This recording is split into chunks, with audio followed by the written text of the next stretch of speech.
नमस्कार, नाशिकची गौरी या माझ्या यूट्यूब चॅनलमध्ये तुमच्या सगळ्यांचं खूप खूप मनापासून स्वागत. कसं करायचं ते जेवण झाल्यानंतर काही वेळेस पाचक सुपारी आपण खातो, पण आज सुपारी न बनवता मुखवास कसा करायचा ते बघूया. त्यासाठी पहिल्यांदा आपल्याला बडीशोप घेतली आहे मी 1 वाटीभर, ती भाजून घ्यायची आहे. ही बडीशोप याच्यामध्ये घातल्यानंतर याच्यावर थोडंसं लिंबू पिळायचं आणि लगेच थोडंसं मीठ आपल्याला घालायचंय. याच्यामध्ये थोडंसं मीठ घालायचं किंचित आणि लिंबू पिळायचंय. आणि हे झाल्यानंतर ही बडीशोप खमंग भाजून घ्यायची. तुम्ही ही ओली होते, पण ओली झाल्यानंतर ती आपल्याला थोडीशी खमंग अशी भाजता येते. लिंबू आणि मीठ पिळून घ्यायचं आणि हे छानपैकी भाजून घ्यायचंय आपल्याला. आणि असा छान असा मुखवास तयार होतो. सुपारी तर आपण प्रत्येक जणच करतो घरी, पण हा मुखवास खाल्ल्याने अन्नाचं पचन चांगलं होतं. पोट बिघडलं असेल, कधी जुलाब होत असतील, उलट्यांचा त्रास होत असेल, हे नुसतं जरी खाल्लं तरी सुद्धा आपल्याला आराम पडतो पोटाला. आता हे मस्तपैकी आपण छान भाजून घेऊया. मीडियम ठेवायचा गॅस आणि हे भाजून घ्यायचं. पक्क भाजायचं, ओलसरपणा त्याच्यामध्ये ठेवायचा नाहीये, पक्क भाजून घ्यायचंय.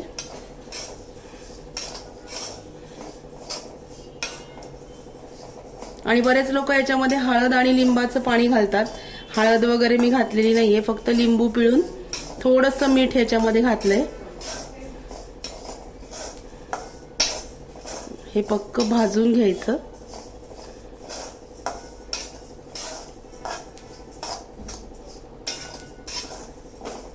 अजिबात थोडा सुद्धा ओलसरपणा ह्या बडीशोपेला राहता कामा नाही. पक्की भाजली गेली पाहिजे बडीशोप, नाहीतर मग नंतर तो मुखवास खराब होतो. म्हणून पक्क भाजून घ्यायचं, खमंग भाजायचं. पक्क म्हणजे अजून सुद्धा थोडा ओलसरपणा आहे.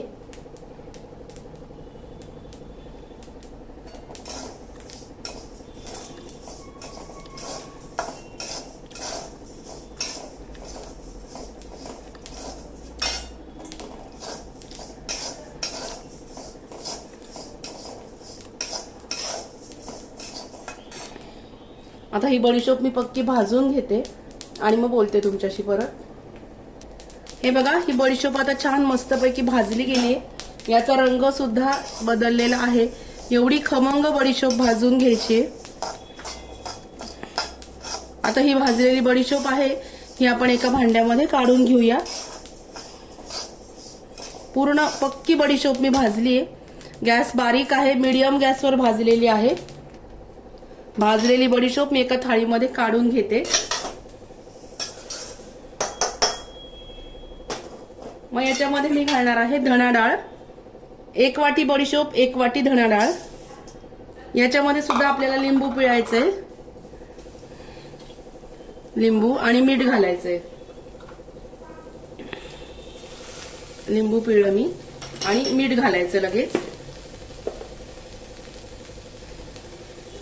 मीठ आणि ही धना डाळ सुद्धा बडीशोपे सारखीच पक्की भाजून घेणार आहोत आपण. हे बघा, लिंबू पिळल्यानंतर थोडीशी ओली होते डाळ, पण काही घाबरायचं नाही. ती अशी पक्की व्यवस्थित भाजून घ्यायची. हे बघा, आणि सगळ्या ज्या गोष्टी मी याच्यामध्ये ज्या तुम्हाला दाखवलेल्या आहेत, या सगळ्या एकत्र भाजायच्या नाही, या सगळ्या वेगवेगळ्याच भाजायच्या आहेत. कारण काही काय होतं, कंटाळा येतो, मग पटकन एकत्रच सगळं भाजलं जातं. असं नाही करायचं, प्रत्येक गोष्ट ही वेगळीच भाजली जायला पाहिजे. आता ही जी धणा डाळ आहे ही सुद्धा भाजून छान कोरडी होईपर्यंत आपण भाजून घेणार आहोत.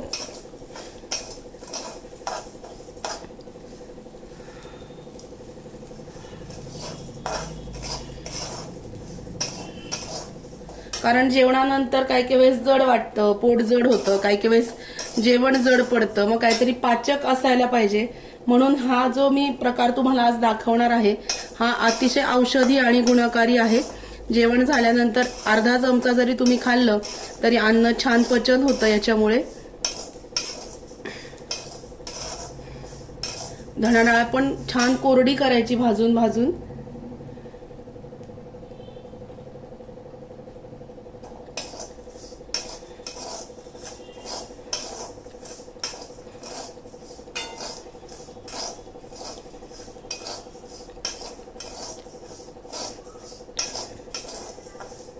हे बघा, छान कोरडी व्हायला पाहिजे धणा डाळ. भाजून घेते छान आणि मग तुम्हाला दाखवते. सुद्धा आपली मस्तपैकी भाजली गेलेली आहे, खमंग भाजलेली आहे एकदम. तुम्ही म्हणाल काळा रंग दिसतोय का? नाही, थोडासा चॉकलेटी रंगावर ही धणा डाळ मी भाजून घेतली. आता आपल्याला याच्यामध्ये घालायचे आहेत तीळ. 1 वाटी बडीशोप, 1 वाटी धणा डाळ आणि 1 वाटी तीळ. तीळ भाजताना फक्त मी काही लिंबू वगैरे पिळणार नाहीये.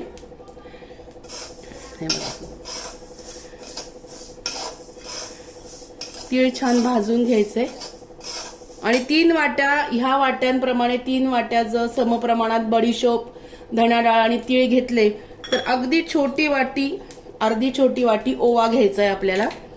ओवा पाचक असतो पण खूप जास्त खायचा नाही ओवा, उष्ण पण तेवढाच आहे, त्याच्यामुळे ओवा खाताना पण थोडासा विचार करायचा. म्हणजे जास्त खायचा नाही ओवा, कारण तो काय असतो, उष्ण असतो म्हणून. तीळ सुद्धा मी छान भाजून घेते आणि मग बोलते तुमच्या बरोबर. तीळ सुद्धा खमंग भाजले गेलेले आहेत, छान कुरकुरीत व्हायला पाहिजे. छान भाजले गेले तीळ. हे सुद्धा मी एका थाळीमध्ये काढून घेते. आणि आता थोडासा ओवा, पाववाटी ओवा. ओवा खूप उष्ण असतो म्हणून ओवा जास्त खायचा नाही. ओव्यावर मात्र मी थोडंसं लिंबू पिळणार आहे आणि याच्यामध्ये मीठ घालणार आहे. तुम्ही असा ओवा नुसता लिंबू आणि लिंबू पिळून मीठ टाकून जरी भाजून थोडंसं चिमूटभर जेवणानंतर खाल्ला तरी सुद्धा पचन नीट होतं. गॅस, ऍसिडिटी हे प्रॉब्लेम होत नाही. तुम्ही नक्की करून बघा हा प्रयोग.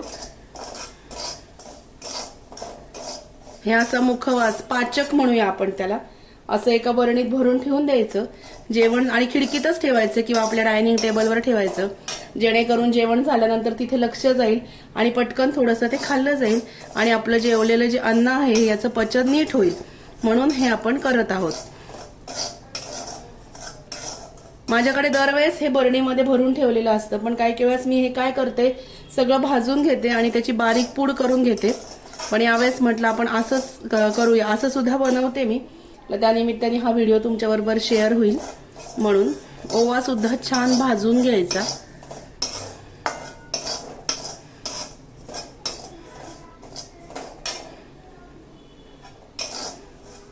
असा नुसता चिमूटभर ओवा बघा, लहान मुलांना म्हणा किंवा असं पोट जरी दुखलं तर लहान मुलांना ओवा देता येत नाही आपल्याला. मग आपण काय करतो, थोडासा ओवा भाजून घेतल्यानंतर कोंबट झाल्यावर रुमालामध्ये थोडंसं ओव्याची पुरचुंडी बांधून त्यांच्या पोटावरती शेकवतो किंवा त्यांना हुंगायला देतो.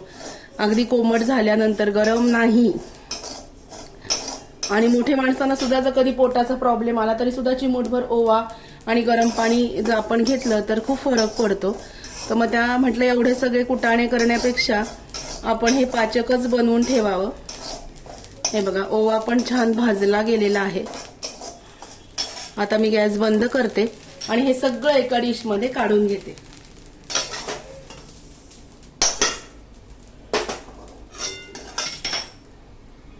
धणा डाळ, ओवा आणि तीळ. फक्त याचं प्रमाण असं की 1 वाटी बडीशोप असेल तर 1 वाटी धणा डाळ आणि 1 वाटी तीळ. बडीशोप, तीळ आणि धणा डाळ याचं प्रमाण सेम ठेवायचं आणि ओवा अगदी मोजून छोटी नैवेद्याची वाटी ओवा याच्यात घालायचा. तिळावरती लिंबू आणि मीठ घालायचं नाही. बडीशोप, धणा डाळ आणि ओवा याच्यावर लिंबू आणि मीठ पिळून मग हे आपण भाजून घेतलेलं आहे.